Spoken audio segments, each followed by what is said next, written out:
In today's brief, we'll talk about the petition to change Russia's name, children of war, and a new Frankenweapon.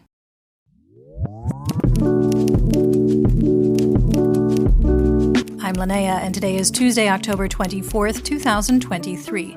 You're listening to the Ukraine War Brief podcast, where we bring you up to speed on the war in Ukraine in about 20 minutes or less. Let's get started with the news from the front. The General Staff of the Armed Forces of Ukraine, or GSAFU, reported that Russian losses on Monday included 12 tanks, 16 armored combat vehicles, or ACVs, 24 artillery systems, 3 multiple launch rocket systems, or MLRS, an anti-aircraft system, 18 unmanned aerial vehicles, called UAVs or drones, and 810 personnel. The Oryx database of lost and damaged equipment, which uses open-source intelligence, or OSINT, to geoconfirm damaged and destroyed military equipment for both Russian and Ukrainian armed forces, confirmed Russia's losses as a result of Ukraine's ATACMS debut on October 16th and 17th at Berdyansk and Luhansk airfields, listing 7 Ka-52 Alligator attack helicopters and 2 Mi-8 helicopters as destroyed, and 8 Ka-52s and 7 Mi-8s as damaged. The number of destroyed rotorcraft is likely an undercount, with Oryx noting, quote, "Helicopters labeled as beyond repair have been, for now, listed as just damaged to be on the safe side. But those that look like the one we got a partial image of are likely total losses. We just don't have sufficient evidence to list them as destroyed." End quote. In the Eastern Theater of Operations, the Institute for the Study of War, or ISW, continues to assess that Russian forces are directing additional forces to the Avdiivka front despite ongoing challenges with frontal mechanized assaults and the abject failure of a renewed offensive push at the end of last week that resulted in massive losses of both personnel and equipment, and no appreciable territorial gains.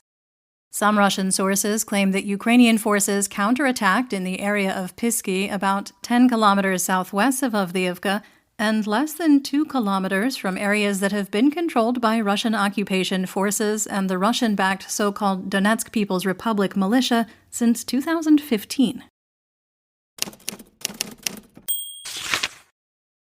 On the home front, the Ukrainian Prosecutor General's office reported that as of October 23rd, 508 children have been confirmed killed since the full-scale invasion on February 24, 2022, and 1,138 confirmed wounded. Keep in mind that it's impossible to gather comprehensive data from areas that are currently under occupation or where hostilities are ongoing, so these figures are considered incomplete. The website Children of War, at childrenofwar.gov.ua, is a platform that allows individuals to report or search for information about children who are suffering as a result of the war, including those who have been forcibly deported to Russia or the temporarily occupied territories. A February 2023 petition has been submitted to Ukrainian President Volodymyr Zelensky advocating for officially renaming Russia to its historical name, Moscovia. A rebranding effort by Tsar Peter I in 1721 sought to appropriate the rich history of the Kievan Rus, a medieval East Slavic, Norse, and Finnic state that dominated the area for a few hundred years, renaming Moscovia the Russian Empire. Zelensky responded positively to the petition, stating that the issue requires, quote, "thorough examination both in the historical and cultural context and concerning possible international legal consequences," end quote, and has appealed to Prime Minister Denis Shmyhal to consider the issue. The name Moscovia is still used informally by many Ukrainians, and Ukraine's permanent representative to the United Nations, Serhiy Kyslytsya, proposed an official change last November, arguing that it's not uncommon for countries to be referred to differently in different languages. For example, Deutschland, also known as Alemania in Spanish, Tyskland in Swedish, and Germany in English. Speaking of Moscovia, let's talk about the Russian Federation. The proposed government budget for 2024 includes a roughly 68% increase in defense spending from 2023, bringing it to about 6% of Russia's gross domestic product, according to UK Defense Intelligence. In order to accommodate the increase, health and education spending will be frozen at the level of allocations from this year, which translates to a decrease in spending due to inflation and is likely to present some real challenges given the increasing number of wounded soldiers requiring healthcare. Alexei Vovchenko, Russian Deputy Minister of Labor and Social Protection, stated last week that over half of those seriously injured require long-term treatment. The UK Defense Intelligence Report stressed that further increases in military spending will force the Russian government to make difficult decisions about where that money will come from, and likely increase financial pressure on Russian businesses that are already struggling with labor and supply shortages due to the war.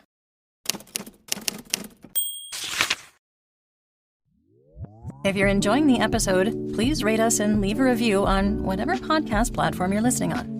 If you have any questions, comments, or concerns, please feel free to reach out to us via email at social@borlingon.media. That's BORLINGON.media.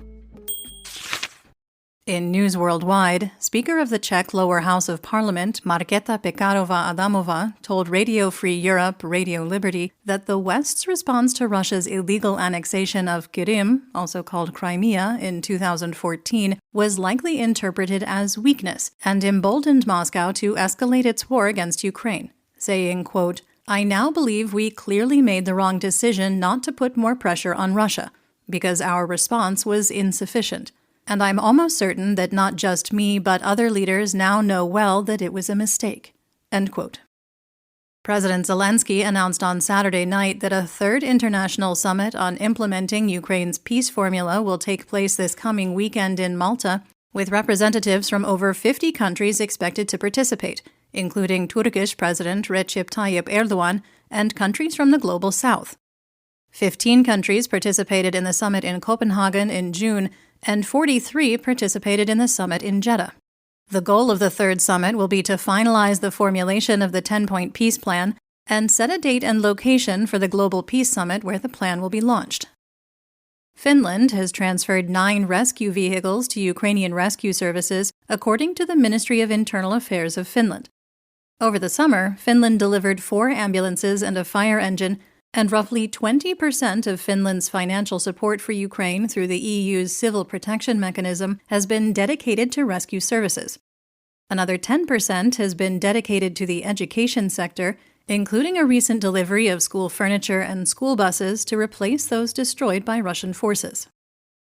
Russian state-run media outlet RIA Novosti reported that trade between Russia and India in the first 8 months of 2023 has more than doubled from the previous year, with India purchasing a record $41 billion worth of Russian products. While India has only exported $2.6 billion in products to Russia, it has imported almost $863 million worth of diamonds from Russia, a 30% increase from 2022, and 2/3 of India's crude oil imports also come from Russia. It's unlikely to change anytime soon, as a Pew poll from August 2023 found that 57% of Indian respondents have a positive view of Russia, and 71% felt that maintaining access to Russian oil and gas reserves was, quote, "more important than being tough with Russia on Ukraine," end quote. Ukrainian sailors are participating in the Joint Warrior 23-2 multinational training that began yesterday in UK territorial waters, with Ukrainian naval minesweepers Cherkasy and Chernihiv practicing direct execution of tasks and interoperability with mine countermeasure units from partner countries, including the UK, the Netherlands, Belgium, Poland, Germany, and Denmark. According to a spokesperson for the Ukrainian Navy, quote, "Issues of planning and conducting mine countermeasures under NATO standards are being worked out. The goal is to gain experience of acting in an international environment during joint multinational operations." End quote. Let's talk military tech. Canada delivered a shipment of upgraded Senator MRAP armored vehicles with improved mine protection to Ukraine in order to boost their defensive capabilities while reducing the risk posed by the ridiculous density of mines along the front. The new Senator MRAP has a V-shaped hull to direct the blast wave and mine fragments away from the vehicle, minimizing the impact of explosions and reducing the likelihood of severe injuries or fatalities among the passengers. The GSAFU shared photos on social media of an impressive new Frankenweapon Ukrainian armed forces have come up with by installing a Ukrainian Skiff, or Stuchna-P, anti-tank guided missile system on top of a U.S.-supplied high-mobility multi-wheeled vehicle, also known as a Humvee or Hummer. The hybrid weapon system reportedly has a range of up to 5 kilometers in daylight and is capable of destroying modern armed targets with combined armor, including explosive reactive armor. The GSAFU didn't mention a name for the thing, so since it's a combination Skiff-Hummer, I'm going to refer to it as a scummer until I'm told otherwise.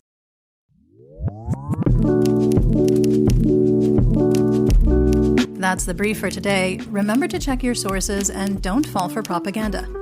Join us on YouTube and TikTok for more Ukraine content and live news reports. And if you haven't already, please consider subscribing to our work on Substack. We'll be back tomorrow with more updates. Until then, stay safe, everyone. Do pobачення.